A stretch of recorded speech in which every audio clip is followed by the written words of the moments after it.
Good morning Madhya Pradesh. मैं हूं आपके साथ राहुल सौमित्र। सबसे पहले देखेंगे इस वक्त की बड़ी खबरें यानी कि हेडलाइंस। देश के प्रधानमंत्री नरेंद्र मोदी के मन की बात का 108वां एपिसोड। फिट इंडिया पर चर्चा करेंगे प्रधानमंत्री मोदी। हेल्थ स्टार्टअप से जुड़े युवा से साझा करेंगे अपना अनुभव। मध्य प्रदेश में मंत्रियों को विभागों का बंटवारा। सीएम डॉक्टर मोहन यादव ने गृह विभाग अपने पास रखा। डेप्यूटी सीएम जगदीश देवड़ा को वित्त, वाणिज्यिक, कर विभाग और राजेंद्र शुक्ल के पास स्वास्थ्य विभाग रखा गया।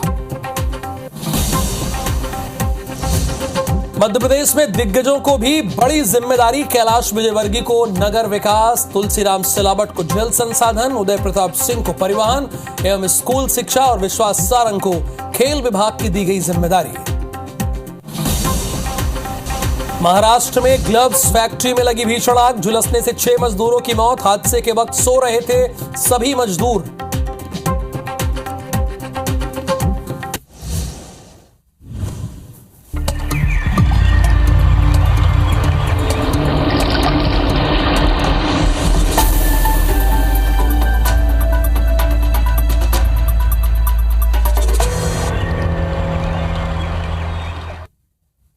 फाइनली मध्य प्रदेश में कैबिनेट के मंत्री, जो कैबिनेट मंत्री हैं, उनके विभागों का बंटवारा हो गया। यानी उन्हें पता चल गया कि वो किस विभाग के मंत्री हैं। दिल्ली आला कमान से हरी झंडी मिलने के बाद मुख्यमंत्री मोहन यादव ने मंत्रियों को विभाग बांट दिया है। 2 डेप्यूटी चीफ मिनिस्टर और 18 कैबिनेट मिनिस्टर और 6 राज्य मंत्रियों के विभागों की जानकारी दे दी गई है। जनसंपर्क, वित्त, वाणिज्य, कर, जेल, ये तमाम विभाग बांट दिए गए हैं। और आपको बता दें कि गृह मंत्रालय इस बार खुद डॉक्टर मोहन यादव ने अपने पास रखा है। सामान्य प्रशासन, जनसंपर्क जगदीश देवड़ा के पास जस की तस स्थिति है, यानी वित्त इस बार भी उनके पास है। मंत्रियों को जो विभाग मिले उसकी एक जानकारी हम आपको बता रहे हैं। चूंकि विभागों का बंटवारा नहीं हुआ था, लोक स्वास्थ्य एवं परिवार कल्याण भारी भरकम मंत्रालय राजेंद्र शुक्ल को दिया गया है। चूंकि डेप्यूटी चीफ मिनिस्टर भी हैं तो इन्हें लोक स्वास्थ्य एवं परिवार कल्याण मंत्रालय की जिम्मेदारी दी गई है। और इसके बाद कुंवर विजय शाह पर जिम्मेदारी यह दी है कि वो जनजाति कार्य मंत्री हैं और इससे जुड़े हुए कार्य वो मध्य प्रदेश में देखेंगे। मंत्रियों के विभागों का बंटवारा हो चुका है। कैलाश विजयवर्गीय को 20 साल बाद नगरीय विकास, संसदीय कार्य मंत्री की जिम्मेदारी दी गई है। बड़े समझदार नेता हैं। संसदीय कार्य मंत्री की भी जिम्मेदारी नहीं दी गई, अनुभवी हैं। प्रहलाद सिंह पटेल पंचायत एवं ग्रामीण विकास के साथ राकेश सिंह को बड़ा विभाग दिया गया। पीडब्ल्यूडी, इसका बड़ा क्रेज रहता है मंत्रियों में, तो पीडब्ल्यूडी विभाग राकेश सिंह को मिल गया है। और इसके साथ ही साथ करण सिंह वर्मा को राजस्व विभाग की जिम्मेदारी दी गई है। करण सिंह वर्मा के पास राजस्व विभाग का पूरा मंत्रालय होगा। इसके अब नाम देखिए, उदय प्रताप सिंह, ये परिवहन देखेंगे, स्कूल शिक्षा देखेंगे।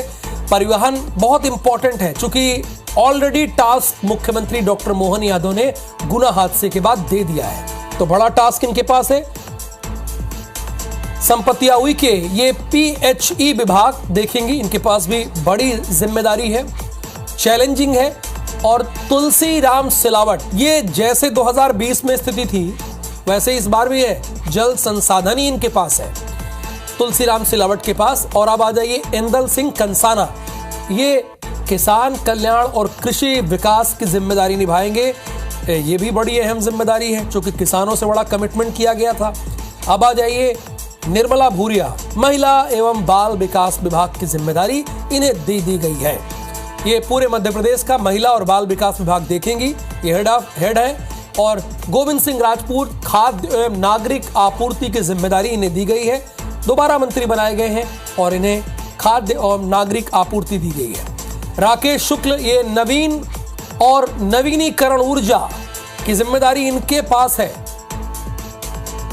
नवीन और नवीनीकरण ऊर्जा। विश्वास सारंग को खेल एवं युवा कल्याण के साथ सहकारिता का मंत्रालय दिया गया है। खेल और युवा कल्याण तो इनके पास है ही, इसके साथ सहकारिता भी है।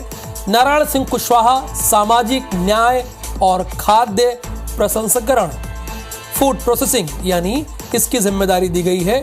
ये इसके विभागाध्यक्ष होंगे यानी कैबिनेट मिनिस्टर। नागर सिंह चौहान वन, पर्यावरण, और एसटी कल्याण की जिम्मेदारी। अगर आपको इससे जुड़ा हुआ कोई काम हो तो ये इनके पास जाइए। प्रद्युम्न सिंह तोमर एक बार फिर से ऊर्जा मंत्री बना दिए गए हैं। जैसे 2020 में बने थे, एक बार फिर से रिपीट हुए हैं। प्रद्युम्न सिंह तोमर ये ऊर्जा मंत्री बनाए गए हैं। चैतन्य कश्यप ये सूक्ष्म, लघु और मध्यम उद्योग की, जिसे आप MSME भी कहते हैं, उसकी जिम्मेदारी चैतन्य कश्यप के पास है। ये इस विभाग को संभालेंगे। अब आ जाइए इंदर सिंह परमार। ये इन्हें उच्च और तकनीकी शिक्षा की जिम्मेदारी दी गई है। जिम्मेदारी बड़ी है, तो इन्हें, चूंकि यही विभाग पहले डॉक्टर मोहन यादव संभाला करते थे। प्रतिमा बागरी राज्य मंत्री है नगरीय विकास एवं आवास की। तो ये फाइनली विभागों का बंटवारा हो गया है और पूरे मध्य प्रदेश की जनता को इस बात का इंतजार भी था, वेट भी था, क्योंकि उन्होंने 3 तारीख को मैंडेट दे दिया था, लेकिन अब तक मंत्रियों के विभागों का बंटवारा नहीं हुआ था। तो हरप्रीत कौर रीन विभागों का बंटवारा तो हो गया है। जहां तक मैंने समझा है कि 3 ऐसे मंत्री हैं जिन्हें रिपीट किया गया है, यानी 2020 के बाद एक बार फिर 2023 में उनका वही मंत्रालय दिया गया है। इस बार आप क्या देख पाई हैं? आपकी रिसर्च क्या कहती, जो विभागों का बंटवारा हुआ है मंत्रियों का, किसे बड़ा ओहदा दिया गया है, किसे चैलेंजिंग ओहदा दिया गया है? ये सारी जानकारी आप हमारे दर्शकों को आसान भाषा में समझाइए।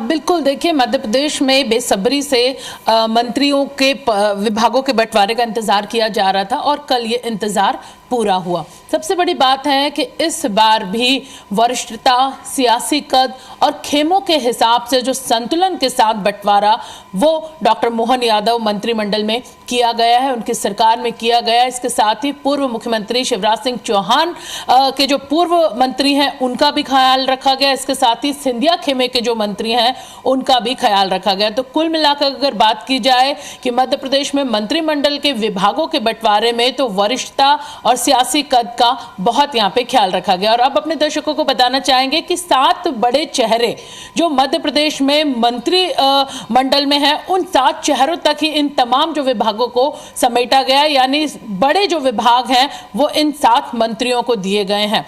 30 साल बाद मुख्यमंत्री डॉक्टर मोहन यादव, यानी कोई मुख्यमंत्री ने गृह विभाग अपने पास रखा है। इसके साथ ही सामान्य प्रशासन, जेल विभाग, जनसंपर्क विभाग, कुल 10 विभाग मुख्यमंत्री डॉक्टर मोहन यादव ने अपने पास रखे हैं, यानी सीधा गृह विभाग उनके पास है। तो मध्य प्रदेश के IAS IPS पर जो नजर है वो सरकार सीधे रखेगी।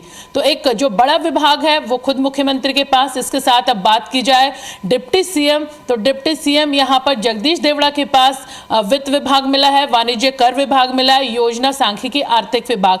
इससे पहले भी उनके पास ये विभाग था, वित्त विभाग उनके पास था और बड़ा बेहतरीन काम उन्होंने किया था। और यही वजह है कि दोबारा उनको प्रदेश का सबसे महत्वपूर्ण विभाग वित्त विभाग कहा जाता है। सबसे बड़े बजट वाला जो विभाग, यानी हैवी वेट, अब उप मुख्यमंत्री को यह विभाग यहां पर मिला है। इसके साथ ही राजेंद्र शुक्ल की अगर बात की जाए तो लोक स्वास्थ्य एवं परिवार कल्याण विभाग उन्हें दिया गया है।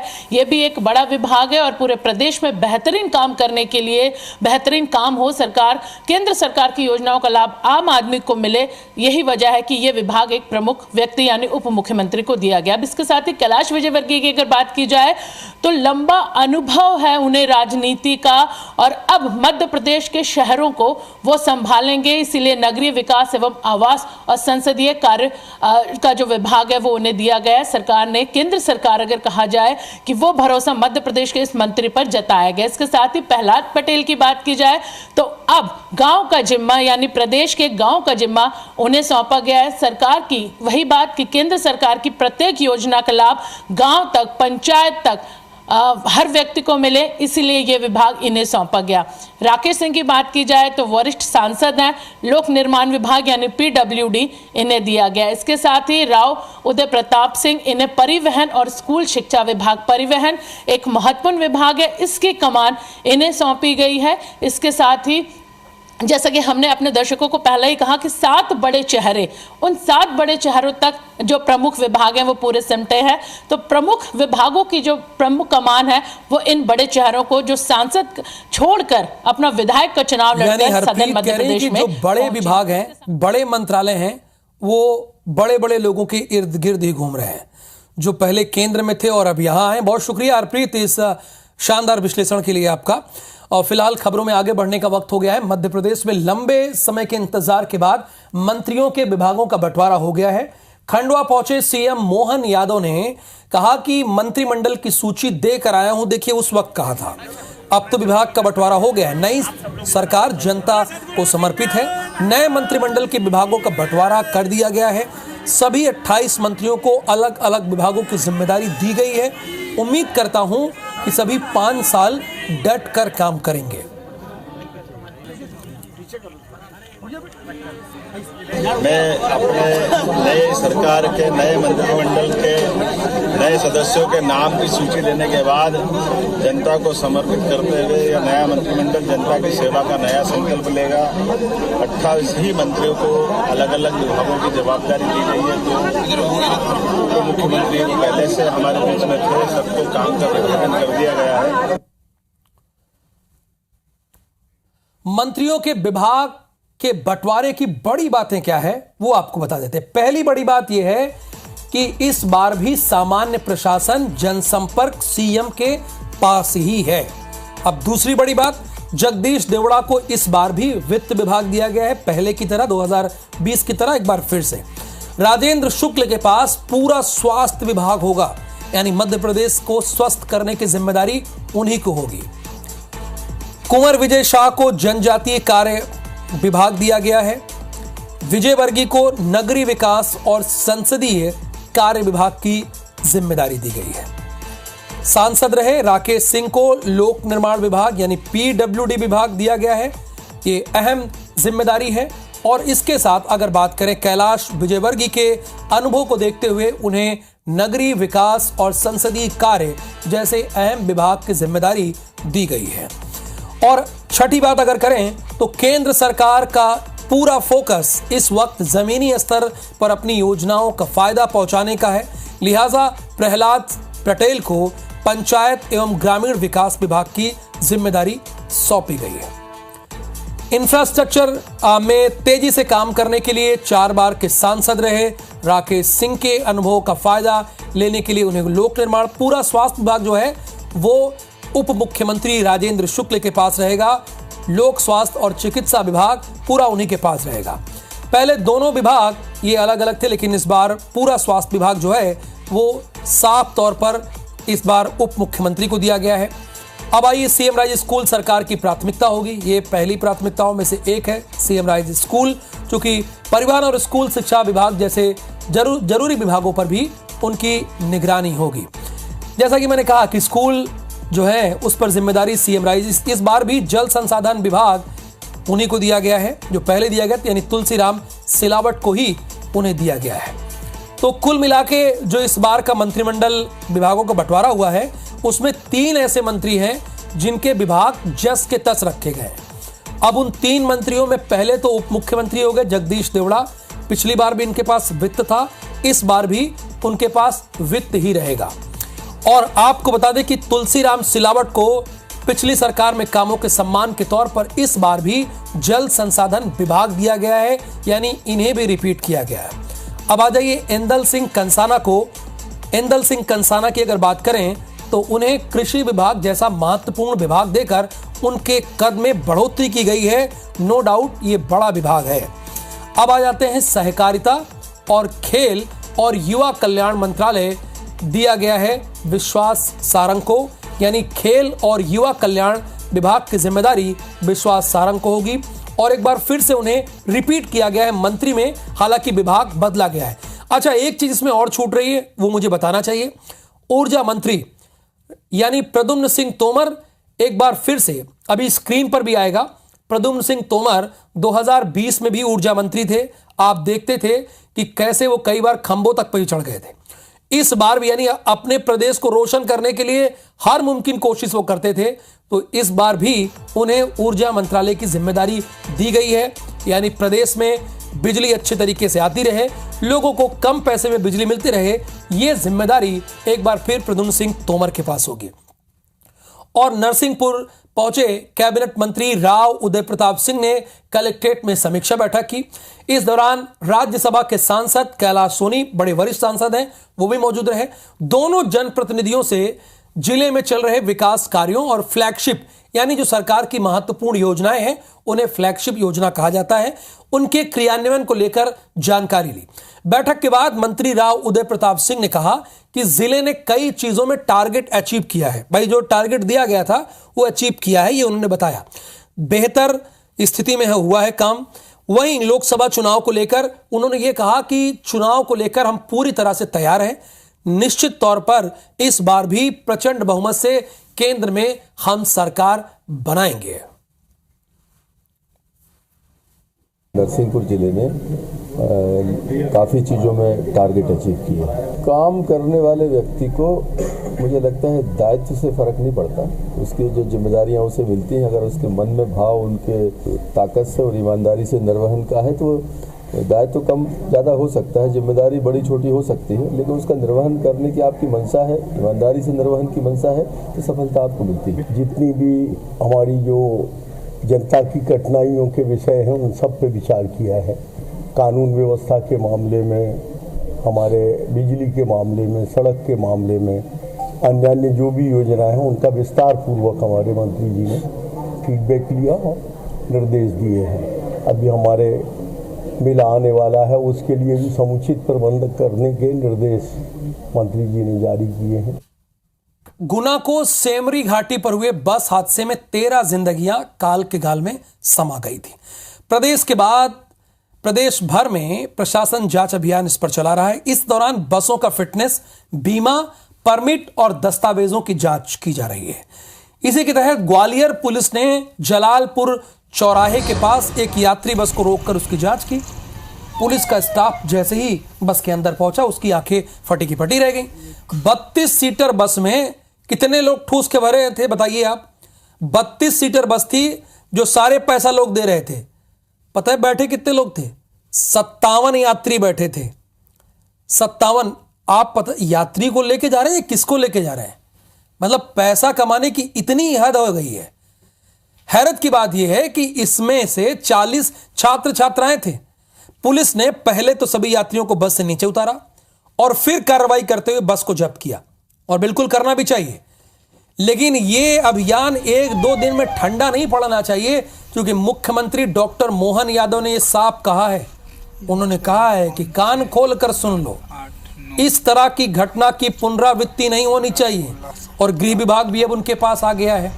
तो यह दायित्व तो हो जाता है पुलिस का कि जितनी खटारा बसें मध्य प्रदेश में चल रही हैं, बिना बीमा के, बिना परमिट के, डग्गा मार बस, जिन्हें डग्गा मार बस भी कहा जाता है, यानी परमिट नहीं है लेकिन चल रही हैं, उनके खिलाफ लीगल एक्शन लिया जाना चाहिए। जैसे ग्वालियर पुलिस ने किया, गुड, अच्छा काम किया। जैसे ग्वालियर पुलिस ने किया वैसे जबलपुर पुलिस भी तो करे। वहां सब सही है क्या? वैसे विदिशा पुलिस भी तो करे, भोपाल पुलिस भी तो करे। क्या वहां सब सही है? सब ठीक है? नरसिंहपुर पुलिस भी तो करे। यानी बाकी के जिले की पुलिस क्या कर रही है? मुख्यमंत्री ने जो कहा है, निर्देश जो दिया है, आदेश जो दिया है, क्या उसका पालन नहीं करना है आपको? एक बस जिसमें 32 सीटर थी है, इसमें 52 बच्चे बैठे हुए थे और ये आरोन से वैष्णो देवी के लिए जा रही थी। इस पे रोका गया है, इसको जब्त किया गया है, इसका चालान की कार्रवाई की जा रही है। इंदौर से बड़ी खबर है, एमपीपीएससी ने परीक्षाओं की घोषणा कर दी है। राज्य सेवा परीक्षा 2024 और राज्य वन सेवा परीक्षा की घोषणा हो गई है। गुड न्यूज आ गई है आप सबके लिए। 28 अप्रैल को प्रारंभिक परीक्षा होगी। 19 जनवरी से 18 फरवरी तक ऑनलाइन फॉर्म भरे जा सकेंगे। राज्य सेवा 2024 में केवल 60 पदों की घोषणा हुई है। 2 दशक में सबसे कम पदों की घोषणा है। राज्य वन सेवा 2024 में केवल 14 पद घोषित हैं। राज्य सेवा में डेप्यूटी कलेक्टर के कुल 15, डीएसपी के 22 पद हैं। नगर पालिका अधिकारी द्वितीय श्रेणी का 1, जनपद सीओ के 7 पद हैं। वाणिज्यिक कर निरीक्षक के 10 पद हैं। आबकारी उप निरीक्षक का 1, नगर पालिका अधिकारी तृतीय श्रेणी के 4 पद। आयु की गणना 1 जनवरी 2024 के अकॉर्डिंग होगी। 1 जनवरी 2024 के अकॉर्डिंग होगी। राज्य सेवा और राज्य वन सेवा परीक्षा 28 अप्रैल को प्रारंभिक परीक्षा होगी। अभी सरकार गठित हुई है, मंत्रालय का बंटवारा हुआ है। लेकिन एक गुड न्यूज निहारिका आ गई है, कम से कम लोगों के लिए सुनहरा मौका है कि वो फिर से एक बार इस परीक्षा को पास करके नौकरी हासिल करें। लेकिन पद इस बार थोड़ा कम देखने को मिल रहे हैं।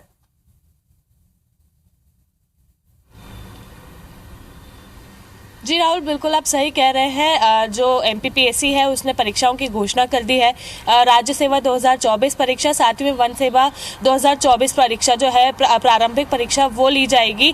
लेकिन एक बहुत बड़ी बात इसमें सामने आई है कि इस बार सिर्फ और सिर्फ 60 पद जो है वो घोषित किए गए हैं और वन सेवा की बात करें तो केवल 17 या 15 पद ऐसे कुछ है जो घोषित किए गए।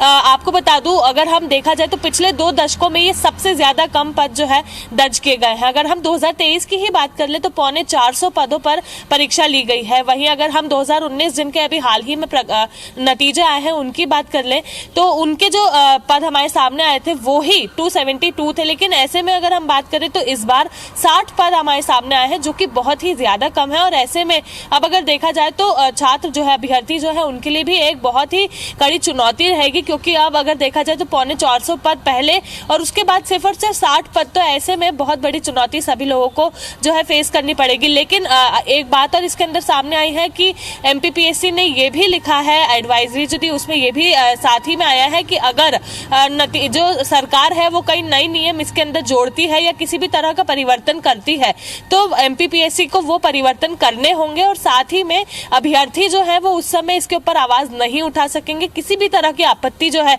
वो दर्ज नहीं की जाएगी, क्योंकि 2019 की अगर हम बात करें तो कितनी आपत्तियां दर्ज की गई थी।